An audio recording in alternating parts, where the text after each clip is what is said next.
A millionaire demanded that a 78-year-old man be kicked out of the restaurant because he smelled like garbage. But she was shocked when she found out who he really was. The Grand Lux restaurant, located in one of New York's most prestigious hotels, was the elite's favorite destination. Crystal chandeliers hung from the ceiling, casting a soft glow over elegantly set tables, while the sound of discreet conversations and delicately handled cutlery filled the air. The atmosphere was one of refinement and exclusivity, where every detail, from the fresh flowers on the tables to the impeccable service, contributed to the feeling of being in a place reserved only for the privileged. Constance Miller, a 50-year-old woman known for her regal bearing and imposing presence, entered the restaurant with the confidence of someone used to being treated like royalty. Wearing a navy blue silk dress and discreetly sparkling jewelry, Constance walked to her usual table, where a waiter was already waiting to help her settle in. She sat down, elegantly arranging the napkin on her lap, ready to enjoy another evening of luxury and indulgence. However, as Constance reviewed the menu, something unexpected happened. A foul odor, something that did not fit the refined ambiance of the restaurant, reached her. She frowned, trying to identify the source of the disturbing smell. Her eyes scanned the room until they stopped at a figure seated a few tables away. Ernest Brown, an elderly man of humble appearance, wore simple time-worn clothes. His wrinkled features and calloused hands told stories of a life dedicated to hard work. He sat alone, clearly out of place in that luxurious setting, but with a calm and dignified expression. Constance's discomfort quickly turned to indignation. She called the restaurant manager, a middle-aged man who quickly responded to her summons, noting the seriousness in her gaze. "This is unacceptable," Constance said in a low but authoritative voice. "What is this man doing here? The smell from that table is unbearable. Something needs to be done immediately." The manager, visibly unsettled, tried to calm Constance. "Mrs. Miller, I apologize for any inconvenience. I will check the situation." He approached Ernest, who greeted him with a calm look, without any hint of malice. The manager, in a polite but firm tone, explained that there had been complaints and that he would need to ask him to leave the restaurant. Ernest, understanding what was happening, gave a slight, sad smile. "I don't want to cause trouble," he said softly but firmly. "If my presence is bothersome, I can leave." Constance watched the scene from a distance, with barely concealed satisfaction. For her, the problem was about to be solved, and her evening could finally proceed without further disturbances. However, something in the way Ernest rose, erect and unhurried, deeply unsettled her. He kept his head held high, his steps were firm, and his gaze remained serene, as if he were above that humiliation. The restaurant, which until then had been filled with murmurs and low conversations, fell into an uncomfortable silence as Ernest walked past the tables towards the exit. Several patrons watched silently, some clearly uncomfortable with what had just happened, but no one dared to speak a word. When Ernest left the restaurant, the manager returned to Constance, trying to assure her that the incident was resolved. "I hope you can enjoy your meal now," he said in a conciliatory tone. Constance nodded but did not respond immediately. Although the man who had bothered her was gone, there was something she couldn't ignore. The dignity with which Ernest had accepted being expelled disturbed her in a way she couldn't understand. For a moment, she wondered who that man was and what he was doing there, but she soon dismissed these thoughts, turning her attention back to the menu in front of her. As the waiter approached to take her order, Constance regained her usual composure. After all, she was Constance Miller, a woman who controlled her environment and did not allow anything or anyone to interfere with her carefully orchestrated life. The day after the incident at the restaurant was like any other for Constance Miller. She woke up early, had her breakfast in her luxurious penthouse, and prepared for the various meetings that filled her schedule. As usual, her life followed a meticulously organized rhythm, with no room for unforeseen events. However, that night, an unforeseen event was about to occur. Valerie, her daughter, had invited Matthew Brown, her boyfriend, for a family dinner. Valerie was a free-spirited and kind-hearted young woman, very different from her mother. She worked as an architect at a reputable firm in New York and was deeply in love with Matthew, a dedicated civil engineer she had met on a collaborative project. Constance, although she had accepted Valerie's relationship with Matthew, always had reservations about the young man's humble origins. However, out of respect for her daughter and husband, Alexander, She kept her opinions to herself, hoping the romance was just a passing phase. The dinner was prepared with great care, and Constance had ensured that the table was perfect. Everything seemed in order when Valerie and Matthew arrived, accompanied by none other than Ernest Brown, Matthew's father. Constance, seeing him at her doorstep, felt a chill run down her spine. She immediately recognized the man who had been expelled from the restaurant the previous night. Her heart raced, and for a brief moment, she considered canceling the dinner right then and there. But her pride and desire to maintain appearances prevented her. Valerie, unaware of the previous night's events, cheerfully introduced Matthew and his father to Constance and Alexander. "Mom, Dad, this is Matthew, my boyfriend, and this is his father, Ernest. I thought it would be a great opportunity for you to get to know each other better." Alexander, ever the diplomat, extended his hand to greet Ernest with a warm smile. "A welcome to our home, Mr. Brown. It's a pleasure to meet you." Ernest, in turn, shook Alexander's hand firmly and replied politely, "The pleasure is mine, Mr. Miller. Thank you for the invitation." Constance, however, remained silent, forcing a smile that didn't reach her eyes. Her mind was in turmoil, trying to process the bewildering coincidence of meeting Ernest again under such different circumstances. Not wanting to be rude in front of Valerie, she merely nodded, without uttering a word. The dinner began, and although the food was impeccable, the atmosphere was charged with palpable tension. Constance avoided looking directly at Ernest, while Alexander tried to keep the conversation flowing with superficial topics. Valerie, sensing the tense atmosphere, tried to lighten the mood by talking about her work and her future plans with Matthew. That's when the conversation took an unexpected turn. Alexander, perhaps attempting to break the ice, asked Ernest about his work. "So, Mr. Brown, I've heard you have a long history as a farmer. That must have been both hard work and rewarding at the same time." Ernest nodded and replied with the same calm demeanor he had shown the night before.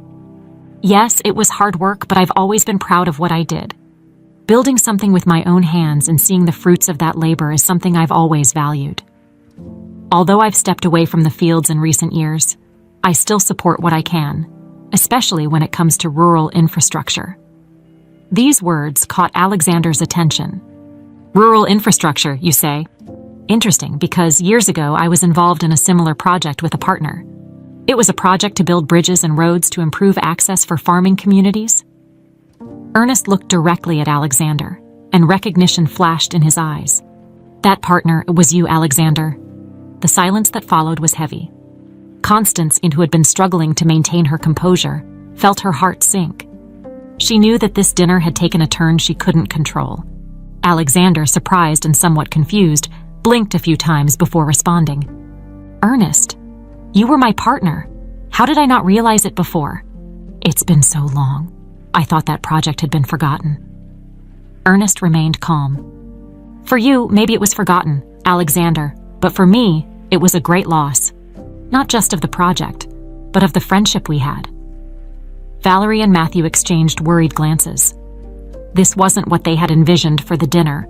Valerie, wanting to ease the situation, intervened. "Maybe this is an opportunity to reminisce about old times and perhaps even think about new projects together." Constance, feeling that she was losing control of the situation, finally spoke, but her voice was cold and calculated. "It seems everyone has a lot of history to share. Perhaps another time we can discuss it in more detail. For now, how about we enjoy dessert?" The dinner continued, but the tension lingered. Constance felt increasingly uncomfortable, unable to accept the irony of having humiliated a man who now appeared to be so significant to her husband and her daughter's future. The night came to an end, and after the guests said their goodbyes, Constance was left alone in the dining room, reflecting on what had happened. She knew this wouldn't be the last time Ernest Brown would cross her path, and something told her that next time, the consequences could be much deeper. The morning after the dinner began in the usual way for Constance Miller.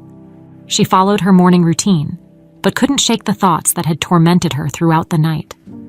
The memories of the dinner kept invading her mind, especially the discomfort she felt upon discovering the connection between her husband Alexander and Ernest Brown. Constance was not the type of person who liked surprises, particularly those that challenged her sense of control and superiority. As Constance prepared for another day of meetings and commitments, Alexander was in his office, lost in thought. He couldn't stop thinking about the unexpected reunion with Ernest. Years had passed since he abandoned the rural infrastructure project, and the guilt for leaving his former partner behind began to weigh on his conscience. Alexander clearly remembered the days when he and Ernest worked together. The project was ambitious: to build bridges and roads that would connect isolated farming communities to the rest of the country. At the time, Alexander was determined to make a real difference in people's lives. But the financial opportunities in the city, combined with Constance's pressures to climb the social ladder, pulled him away from his ideals. He had left Ernest behind, assuming the project was a lost cause. Now, sitting in his leather chair, Alexander leafed through old files. He found documents related to the rural infrastructure project he had started with Ernest. As he reviewed them, nostalgia mixed with guilt. He remembered Ernest's enthusiasm, the dedication, and commitment he had to the project's success. Alexander realized that by abandoning Ernest, he not only betrayed a friend but also his own principles. Valerie, on the other hand, was worried about her parents' reaction after the dinner. She knew that something had changed in the family dynamic and feared that her relationship with Matthew might be harmed by the tensions between her parents and his father. Valerie had always valued honesty and respect, and the idea that her family might be at odds with the values she cherished deeply troubled her. She decided to visit Alexander in his office to talk about what had happened. As she entered, she found her father deep in thought, staring at the documents in front of him. "Dad," Valerie began, her voice calm but concerned, "can we talk about last night's dinner? I noticed there was some tension between you and Mr. Brown.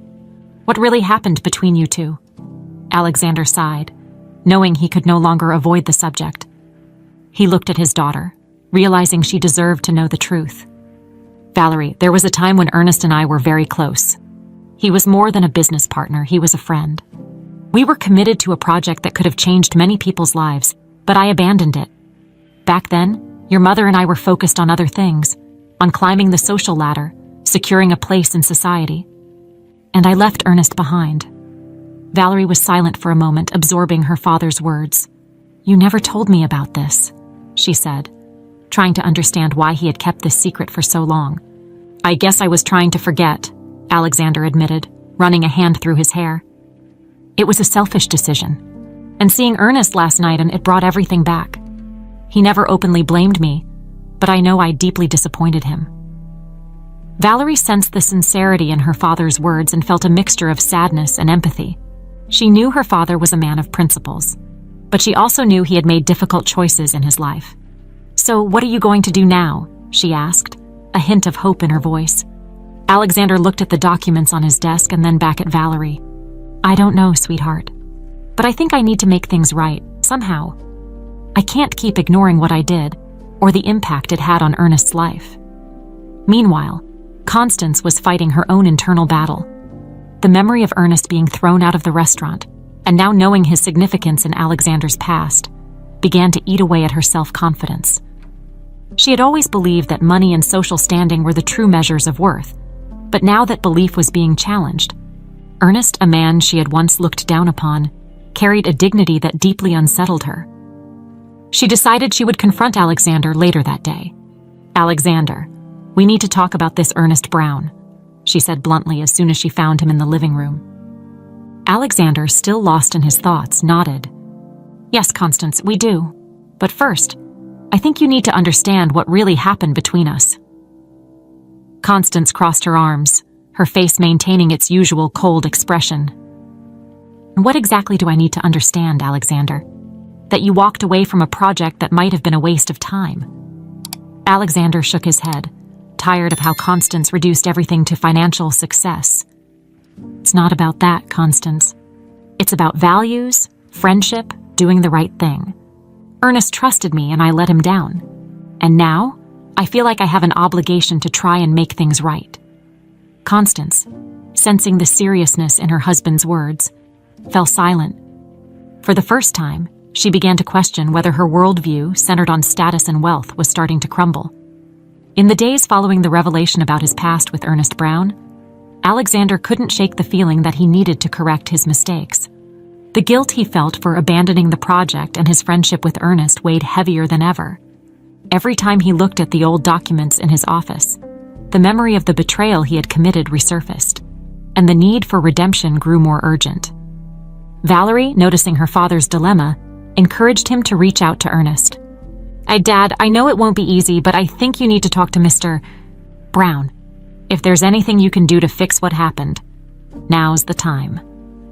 Alexander knew his daughter was right. He spent hours reviewing the original proposals for the rural infrastructure project, analyzing how he and Ernest had planned to connect remote farming communities with bridges and roads, significantly improving their lives. Now, he was determined to see the project through, even if it meant facing his past and dealing with the consequences of his actions. One afternoon, Alexander decided he couldn't put off the conversation any longer. He picked up the phone and dialed Ernest's number, which Valerie had gotten for him. After a few rings, a calm and familiar voice answered.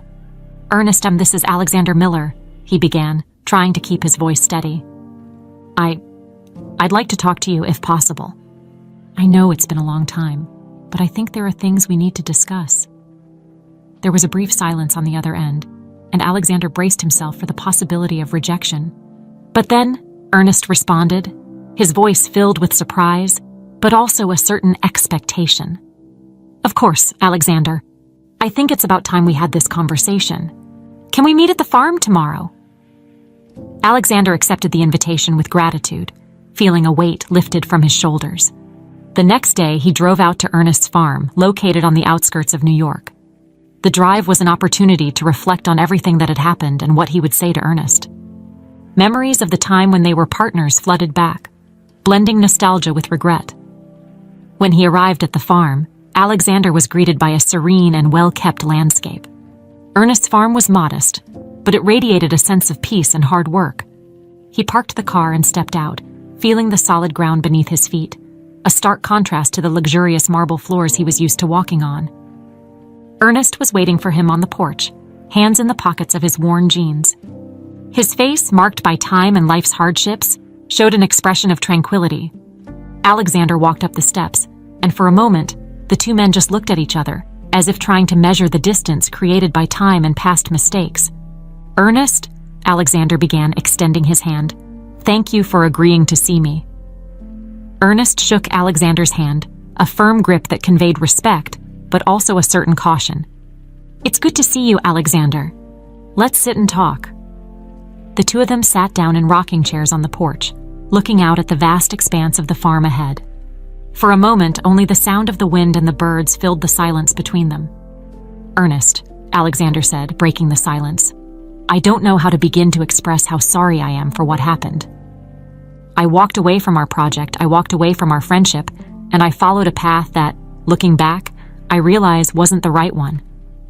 I know words can't undo what happened, but I'm here to try and make things right." Ernest listened in silence, his eyes fixed on the horizon. When Alexander finished, he finally spoke, his voice calm but firm. "Alexander, I won't lie to you. It was hard when you left. I believed in that project, and it wasn't just about the infrastructure. It was about what we could do for the people, for the communities that needed those roads and bridges. When you left, I kept going for a while, but without the financial support and the expertise you brought, I couldn't move forward." Alexander felt a lump in his throat. He knew Ernest was right. He had let a dream die because of his personal ambition and the desire to please Constance. "I want to make it right, Ernest. I want us to pick up the project again. I have the resources now, and with your knowledge, we can make this happen." Ernest looked at Alexander, weighing his words. There was a sincerity there that he hadn't seen in Alexander for a long time. "If we're going to do this, Alexander, it has to be for the right reasons. I'm not interested in profits or status. I'm interested in helping people, as I always have been." Alexander nodded vigorously. "I agree, Ernest. I want to do this the right way, for a greater purpose." Ernest remained silent for another moment before giving a slight smile. "Then maybe we can make this work." The decision was made there, on that porch, surrounded by the sounds of nature and the weight of the past. The two men stood up and shook hands again, a gesture that sealed not just a business agreement, but also the rebirth of a long-lost friendship. As Alexander walked back to his car, he felt a renewed sense of purpose. He knew this was just the first step on a long and difficult path, but he was determined to move forward and make a difference, this time for the right reasons. With the decision to restart the rural infrastructure project firmly established, Alexander and Ernest began to lay out the first steps to rebuild the venture that meant so much to both of them. Alexander returned to New York with a new perspective, determined to gather the necessary resources and to do things differently this time. He and Ernest kept in constant contact, discussing plans and reviewing old documents to ensure the project's viability. However, as things began to progress, a shadow from the past was about to reappear. A few weeks later, Alexander was in his office, reviewing proposals from potential business partners who could fund the project. He was focused, determined not to make the same mistakes as before. That's when his phone rang. "Alexander Miller speaking," he answered, distracted. "Alexander, it's been a while," said a familiar voice on the other end of the line, carrying an arrogance that made Alexander's stomach churn. "I bet you didn't expect to hear from me again." Alexander immediately recognized the voice of Charles Dawson, the third partner in the old infrastructure project. Charles had been one of those responsible for the collapse of the original venture, betraying Alexander and Ernest's trust by selling confidential information to a competitor for immediate profit. It was a name Alexander had hoped never to hear again. "Charles," Alexander replied, keeping his voice controlled, though his mind was on high alert. "What do you want?" "I heard that you and Ernest are restarting that old project," said Charles, his voice dripping with insinuation. I was curious how you plan to do that without the help of a real strategist like me." Alexander felt anger boiling inside him. Charles had always been a manipulator, someone who put his own interests above everything and everyone. "We're doing just fine, Charles, and we don't need your help." "Come on, Alexander," Charles continued, unfazed by Alexander's cold tone. "You know as well as I do that this project has potential, but it also comes with a lot of risks. I'm the person who can help minimize those risks. Besides, I have some information that might be useful." "Information?" Alexander asked, suspicious. "What kind of information?" "Oh, nothing you don't already know, but from a slightly different perspective. Let's just say I've been watching some movements in the market, and I can assure you there are people interested in seeing this project fail, just like before." The suggestion that Charles had information that could sabotage the project made Alexander uneasy. He didn't want to do business with Charles again, but he knew that ignoring him might be a mistake. "Why are you doing this, Charles?" Alexander asked, trying to understand the motivations behind the sudden reappearance. "You've already betrayed us once. Why should we trust you now?"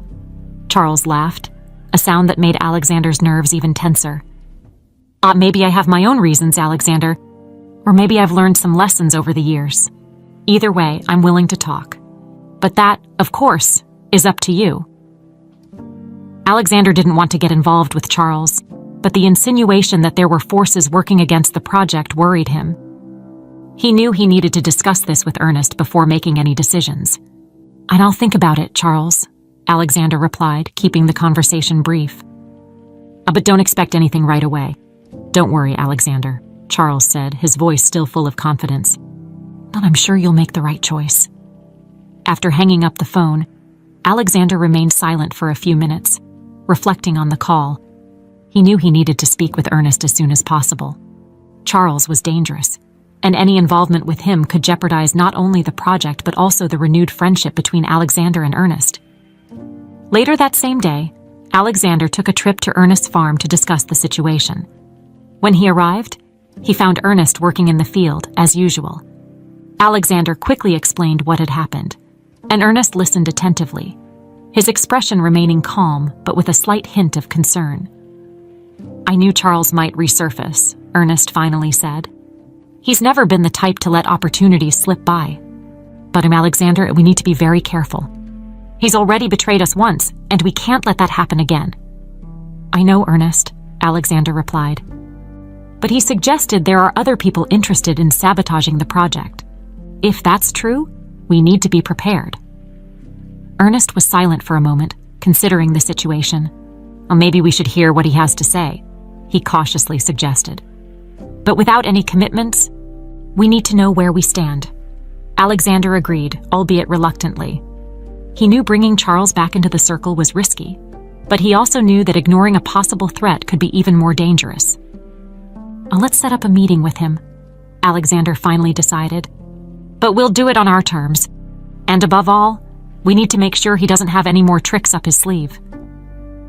As they made preparations for the meeting with Charles, both knew that this decision could determine the success or failure of the project. And once again, the past was coming back to haunt their present. The meeting with Charles Dawson was scheduled for a cloudy afternoon at a discreet cafe in downtown New York. Alexander and Ernest arrived together, ready to face the man who had caused so much damage in their lives years ago. Though both were determined not to let Charles manipulate the situation again, the tension was palpable. When Charles walked into the cafe, his presence immediately brought a change in the atmosphere. He was dressed elegantly, as usual, but there was something calculated in his expression, something that made Alexander and Ernest even more alert. Charles greeted them with a smile that didn't reach his eyes and sat down at the table, ordering a black coffee.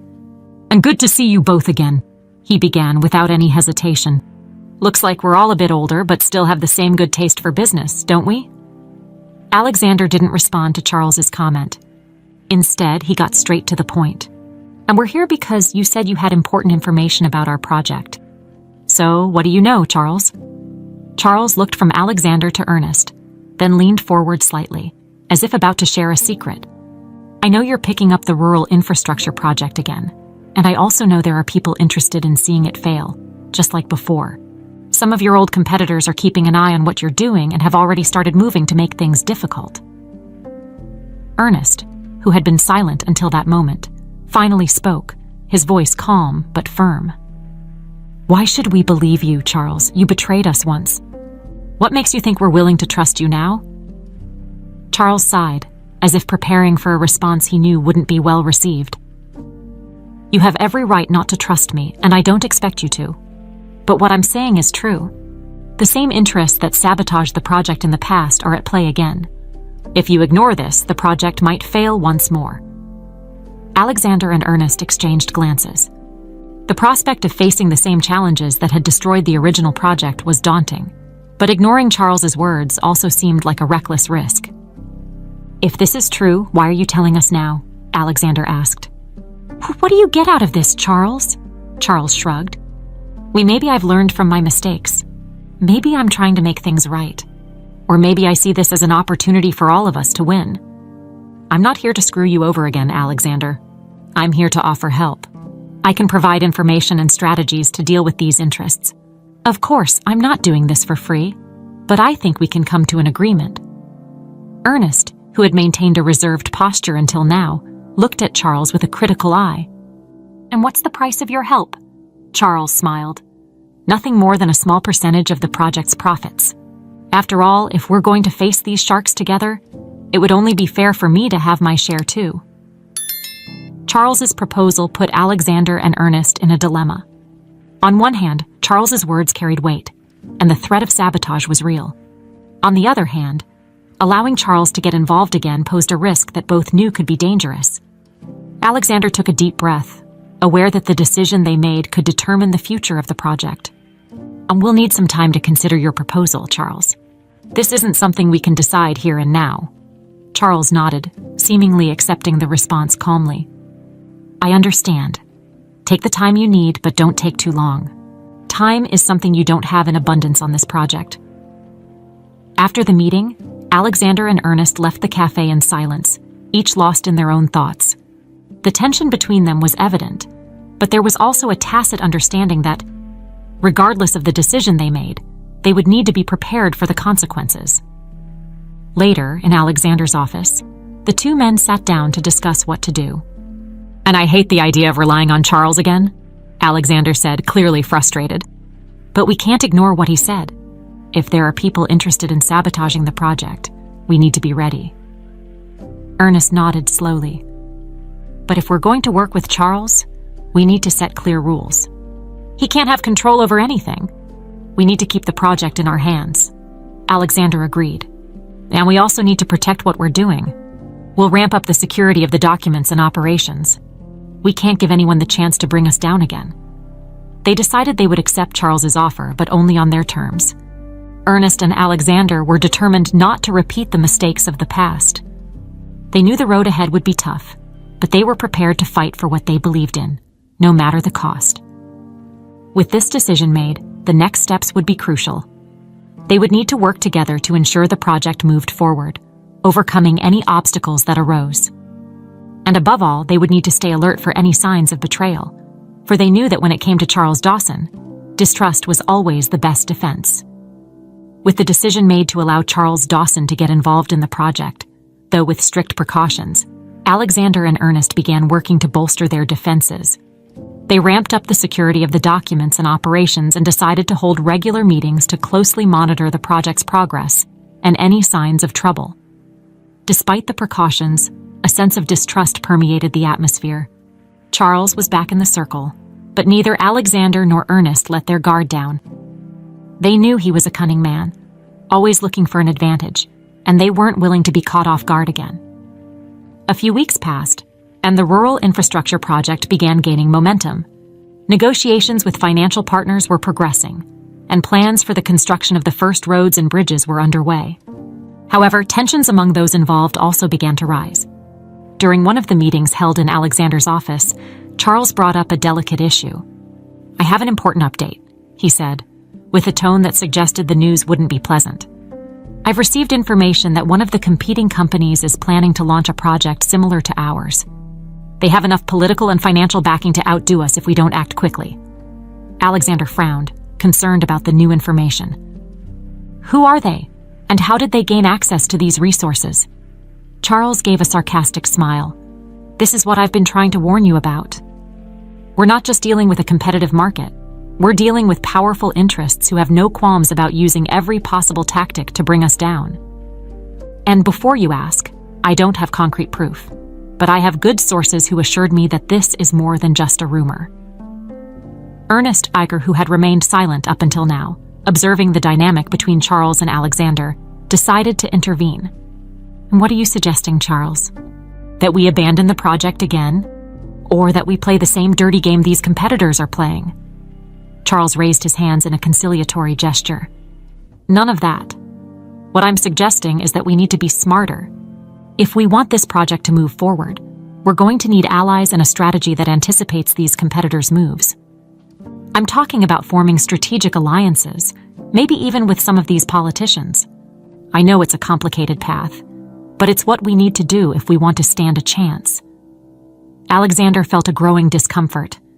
Charles's proposal went against his principles, but he also knew that in the business world, especially with projects of this magnitude, things were rarely black and white.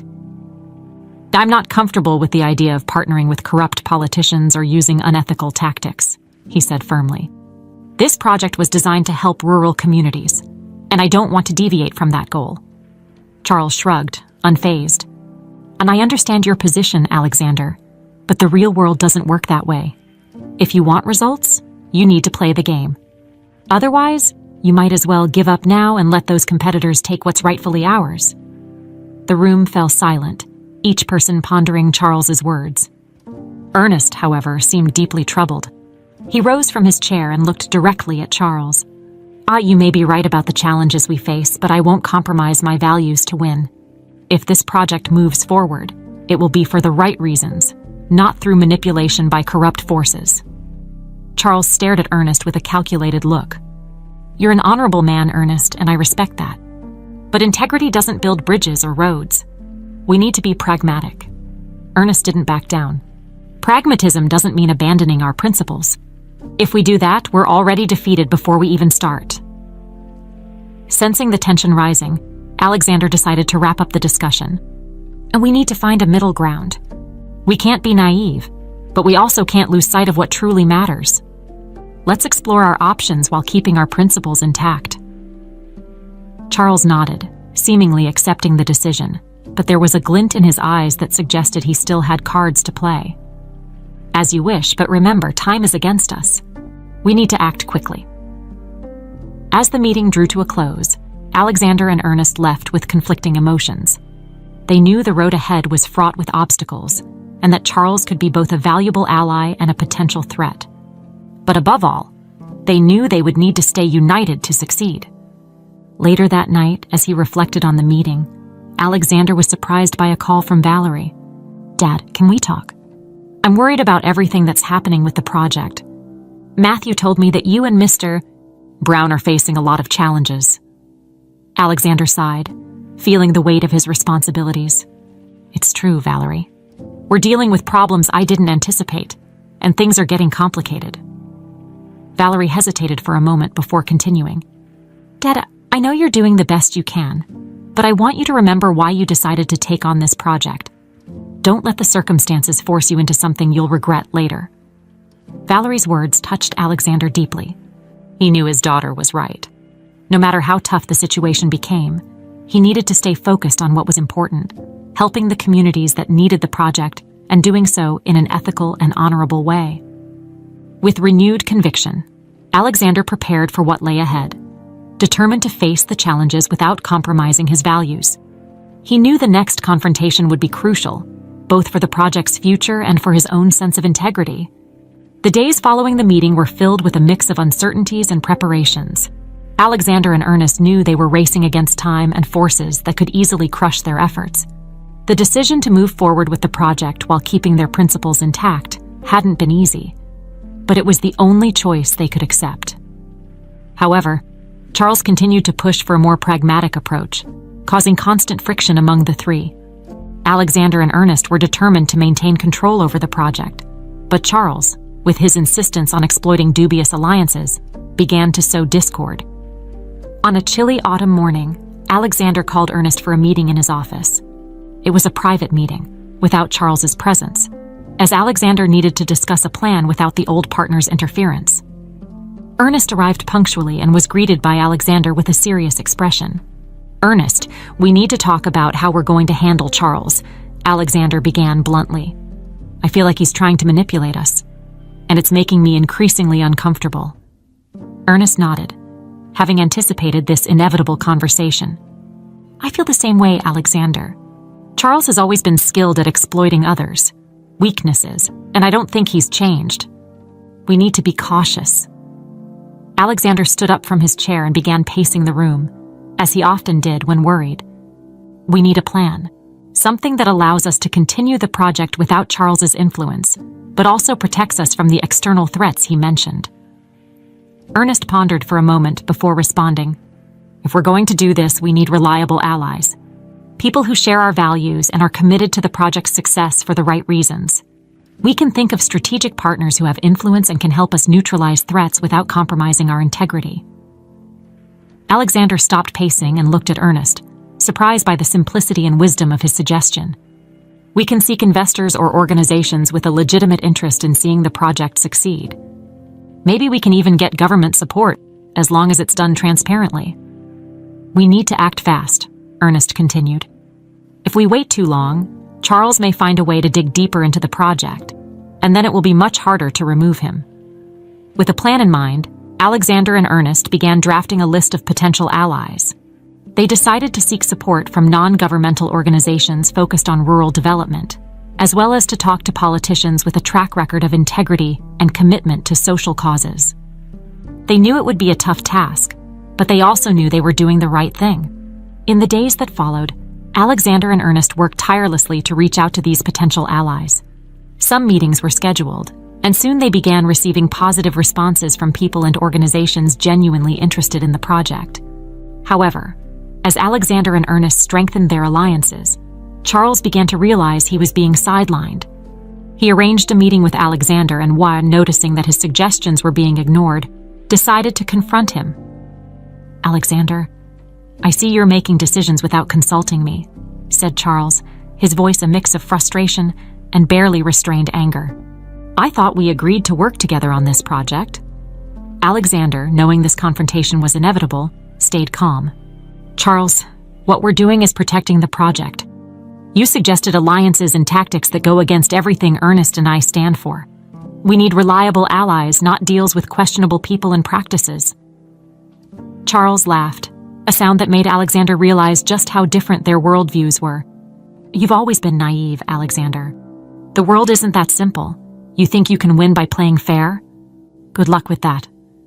Ernest, who had remained silent until then, stepped in. Charles, you're right about one thing. The world is complicated.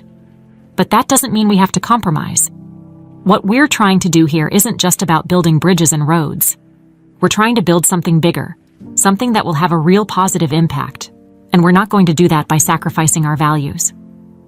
Charles looked at the two men with a mix of disdain and resignation.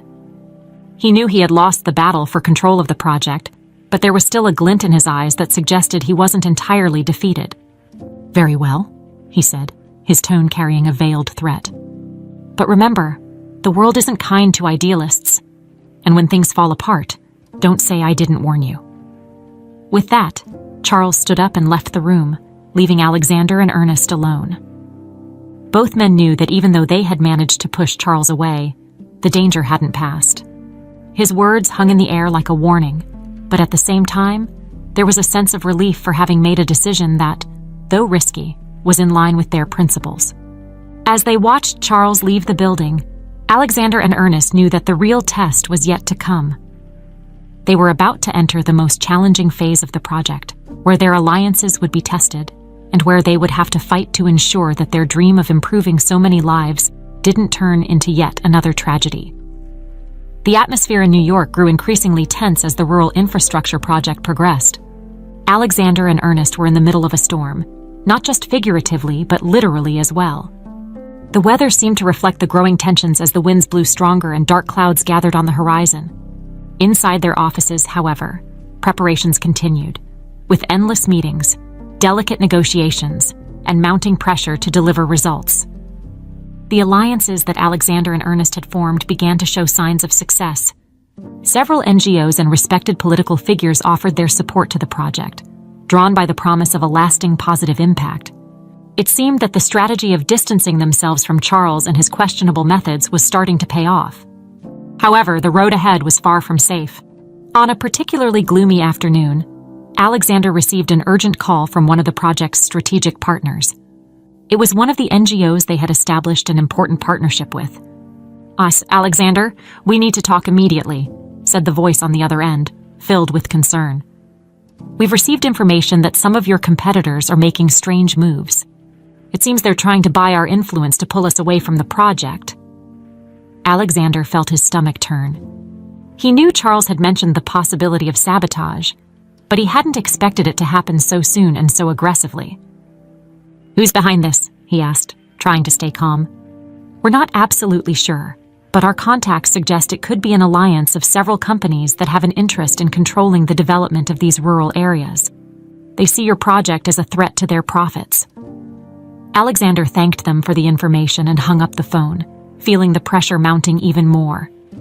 He needed to act quickly to protect the project and the alliances they had formed.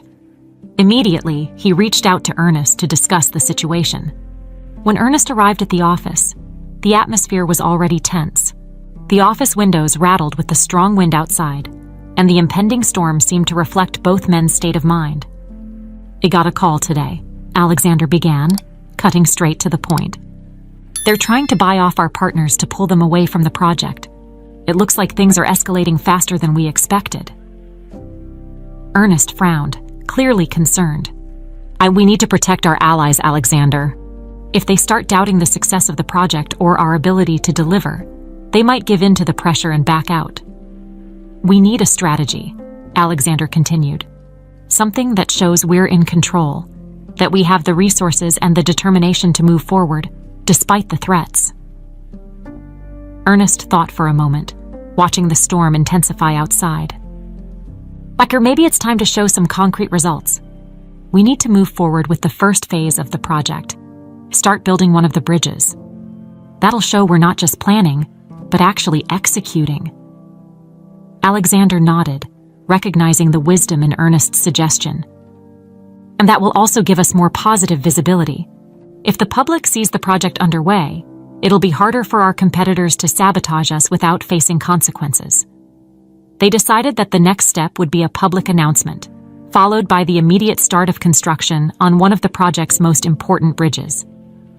It was a risky move, but necessary to reassure their partners and the public that the project was moving forward.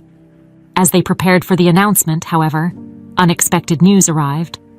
Valerie Han, who had been following the project's progress and the tensions involved, went to her father's office with a worried look.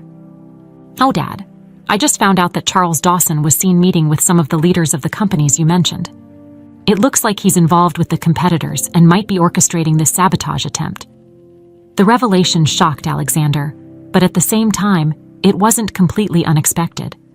Charles had always been an ambitious man, and now it seemed clear that he was playing both sides. Ernest, who was present for the conversation, clenched his fists, feeling his anger rise. "So, he's been planning this from the beginning. He was just waiting for the right moment to stab us in the back." Alexander felt a mix of frustration and determination. "We can't let him beat us. We need to move forward with the announcement and the construction. The sooner we start, the less time he'll have to undermine our efforts." With that decision made, they moved forward with the preparations. The public announcement was made, highlighting the positive impact the project would have on rural communities and how it was an essential initiative for the country's development. The news was well received, and the construction of the first bridge began within days. The storm outside was raging, but inside the hearts of Alexander and Ernest, there was a renewed sense of purpose. They knew the next few weeks would be critical, and that the true test of their determination and integrity was yet to come. Charles Dawson had made his move, and now it was up to them to respond with strength and conviction, keeping their focus on what really mattered, transforming the lives of thousands for the better. The construction of the first bridge was progressing rapidly. Alexander and Ernest were pleased with the progress, and the project's public visibility was increasing by the day. News about the initiative gained media attention, with reports praising the benefits for rural communities and the determination of the leaders to face challenges. However, the shadow of Charles Dawson still loomed over the project. Valerie, who was becoming more involved in the project and closely monitoring developments, decided to dig deeper into Charles's actions. She knew her father and Ernest were busy with construction and negotiations with partners, but she felt someone needed to keep an eye on Charles's moves. With Matthew's help, who was also concerned about the situation, Valerie began gathering information on Charles's meetings with competitors. During this investigation, Valerie and Matthew made a startling discovery. They found documents indicating that Charles was secretly involved in a plan to sabotage the bridge's construction. He had provided insider information about the project to competitors, who were planning to use this advantage to delay construction and undermine the trust of partners and the public. Armed with this information, Valerie rushed to her father's office, where Alexander and Ernest were discussing the next steps in the construction. She entered hastily, interrupting the meeting. "Oh, Dad, I need to talk to you right now," Valerie said, her voice laced with urgency. Alexander, recognizing the seriousness of his daughter's tone, immediately halted the discussion and turned his attention to her. "What happened, Valerie?" Valerie took a deep breath before beginning to explain what she had discovered. "Matthew and I found evidence that Charles is working with our competitors to sabotage the project. He's leaking information about the bridge's construction, and they're planning to delay everything, which could destroy our credibility." Ernest, who had been listening silently until then, frowned, feeling a wave of anger rising within him. "I knew Charles couldn't be trusted, but this is outright betrayal." Alexander remained silent for a moment, processing the information. He knew Charles was dangerous, but the extent of his betrayal was greater than he had imagined. "We need to act immediately. If Charles is really involved in this, we need to expose him and stop his plans from moving forward." Ernest agreed. "We need to confront him with this evidence. If we can publicly expose him, he'll lose any influence he still has, and our competitors will think twice before going through with their plan." They decided then that they would confront Charles directly. They arranged a meeting, pretending it was just another discussion about the project's progress. Charles, always alert, suspected nothing and attended the meeting at Alexander's office. When Charles entered, he was met with serious looks from Alexander, Ernest, and Valerie. He immediately sensed that something was wrong, but he kept his expression neutral. "Charles, we have something to discuss," Alexander began, in a tone that made it clear this was not a routine conversation. We've received information indicating that you're involved in a plan to sabotage our project. We have proof that you've been leaking confidential data to our competitors." Charles remained calm, but a slight glimmer of concern showed in his eyes. "And that's a serious accusation, Alexander. Do you really think I would do something like that?" Valerie, who had so far left the confrontation to her father and Ernest, decided to step in. "We know you're lying, Charles. We found documents proving your involvement. You're working with our competitors to destroy everything we're trying to build." For a moment, Charles hesitated, realizing the situation was turning against him. But then, as a last-ditch effort, he tried to turn the tables in his favor. "And if you have evidence, then show it. But know that I'm not the only one involved. If I go down, others will go down with me." Charles's threat was met with disdain by Alexander. "We're not interested in your blackmail, Charles. If you think you can intimidate us, you're very mistaken. We're going to expose what you've done and make sure you never have the chance to harm anyone again." Charles realized he was cornered. He knew any attempt to deny the accusations would be futile. With one last look of contempt, he stood up from the chair. "You may destroy me, but you won't be able to take down everyone who's against you. Good luck with that." With those words, he left the office, leaving behind a trail of uncertainty, but also determination. Alexander, Ernest, and Valerie knew they had done the right thing in exposing Charles, but they also knew there was still much work to be done. After Charles's departure, they immediately reached out to their contacts in the media and among their partners to expose the conspiracy. The news spread quickly, and the competitors, realizing they were at risk of being associated with a scandal, backed off. Charles, for his part, lost all his credibility and influence, becoming a pariah in the business world. Despite having overcome yet another obstacle, Alexander and Ernest knew the real test was still to come. The construction needed to be completed, and all eyes were on them. Any mistake now could mean the end of everything they had worked for. But as the storm outside began to dissipate, there was a sense that the worst was over. With Charles out of the way and the competitors temporarily sidelined, Alexander and Ernest felt they could finally move forward with the project without the shadows of the past haunting them. Now, all that remained was to focus on the future and ensure that, this time, they got everything right. With Charles Dawson finally out of the way and the conspiracy exposed, Alexander and Ernest felt a great weight had been lifted. However, they knew there was still much work to be done. The bridge construction continued, and with the media and public's attention on the project, the margin for error was minimal. The next few days were intense but also rewarding. The bridge, symbolizing the rebirth of a decades-old dream, began to take shape before everyone's eyes. Alexander and Ernest were on site every day, closely monitoring each step and ensuring everything was going according to plan. Their presence, shoulder to shoulder with the workers, was a testament to their commitment to the project. During this time, the bond between Alexander and Ernest grew even stronger. What had begun as a partnership and a shared dream decades ago was now transforming into a deep and restored friendship, built on the foundations of trust, respect, and a common goal. Valerie and Matthew also played crucial roles, assisting with communication with partners and keeping morale high among everyone involved. Valerie, in particular, felt immense satisfaction seeing the project move forward, knowing she had helped protect something that meant so much to her father and Ernest. However, despite all the progress, there was an underlying sense that the final challenge was still ahead. The bridge construction was in its final stages, and with the end in sight, expectations were high. The completion of the project would be the culmination of all the hard work, but it also represented the moment of greatest vulnerability. Any failure in the final phase could unravel everything. Finally, the big day arrived. The bridge was ready to be inaugurated, and a ceremony was organized to mark the occasion.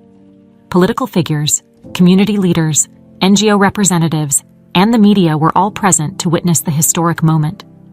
Alexander, Ernest, Valerie, and Matthew were at the forefront, ready to cut the ribbon and usher in a new era for the rural communities that would benefit from the infrastructure. The ceremony was filled with emotion. Alexander and Ernest gave heartfelt speeches, thanking everyone who had contributed to the project and highlighting the importance of collective effort and perseverance. They also didn't shy away from mentioning the challenges they had faced along the way, including Charles's betrayal and the resistance from powerful competitors. "This project is not just about a bridge," Alexander said in his speech. "It's about what we can achieve when we put our values first and come together for a greater purpose. This bridge is a symbol of hope, of redemption, and of the fact that together we can make a difference." Ernest, in his turn, spoke with the simplicity and wisdom that had always been his trademark. "This bridge represents what we've always believed, that no one should be left behind, that with determination and integrity, we can overcome any obstacle, and that, above all, what we do here will have an impact for generations to come." When the time came to cut the ribbon, Alexander and Ernest held the scissors together, symbolizing the union of their efforts and the closing of a cycle that had begun so many years ago. With the ribbon cut, the bridge was officially inaugurated, and a loud applause echoed through the site. However, as the ceremony unfolded, Valerie noticed a familiar figure in the distance, watching everything from afar. It was Charles Dawson. He stood alone, without the arrogance that had always accompanied him. Instead, there was an expression of resignation and perhaps even regret. Valerie decided to approach him, driven by a curiosity that mixed empathy and caution. When she got closer, Charles looked at her, not trying to justify or explain his presence. "Came to see the bridge, Charles?" Valerie asked, her voice soft but firm. Charles gave a slight, humorless smile. "I guess I wanted to see what I missed out on," he replied, with an honesty that surprised Valerie. "I spent so much time trying to play the game, trying to win at any cost, that I forgot what really mattered. And now, here I am, on the outside, watching you accomplish something I could have been a part of." Valerie remained silent for a moment, absorbing Charles's words. She knew that, despite everything, there was truth in those words. Charles had allowed himself to be consumed by his own ambitions, and as a result, he missed the opportunity to do something meaningful. "But is it too late to change things?" Charles asked, more to himself than to Valerie. Valerie took a deep breath before responding. "It's never too late to change, Charles. But choices have consequences, and sometimes you have to accept what you've lost. What matters is what you do from now on." Charles nodded, visibly moved. He knew the bridge symbolized more than he could express at that moment. It was a lesson in what could have been, but also a reminder that, no matter how much he had erred, there was still time to find a new direction. "Good luck, Valerie," he finally said, before turning and walking away, disappearing into the crowd. Valerie watched as Charles left, feeling a mix of sadness and relief. He was no longer a threat, but a man who had lost his way. As she returned to her father and Ernest's side, she felt a deep gratitude for where they were and for having overcome all the challenges together. As the bridge was crossed by the first trucks loaded with supplies for the rural communities, Alexander, Ernest, Valerie, and Matthew stood side by side, watching the fruits of their labor. They knew this was only the beginning of something bigger, and that the legacy they had created would continue to grow, benefiting future generations.